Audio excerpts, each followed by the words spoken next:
We have here problem number 18 from section 10.6 from the book. And in this problem, the ultimate goal is to find the length of PQ, which is this segment right here.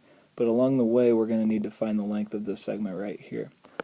To do that, we need to recognize that that segment up top is a tangent segment, and we also have a secant segment here along the side that's going to help us out.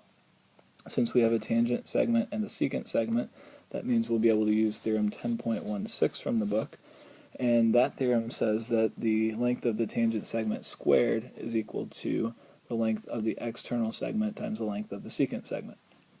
So to find the length of the tangent segment, what we'll do is we'll go ahead and give it a name. I'll call it t for tangent, and we'll just set up the equation. The tangent segment squared would be t squared. The external segment would be a length of 14, and the whole thing would be a length of 14 plus 12, the entire secant segment, 14 plus 12, and that's going to give us 26. We can use this equation to solve for t, and then once we know what t is, we can set this up as a Pythagorean theorem problem. I wouldn't at this point solve for t, but leave it as t squared, because if you remember in the Pythagorean theorem, we'll have leg squared plus leg squared equals hypotenuse squared, and we'll end up squaring that t anyway.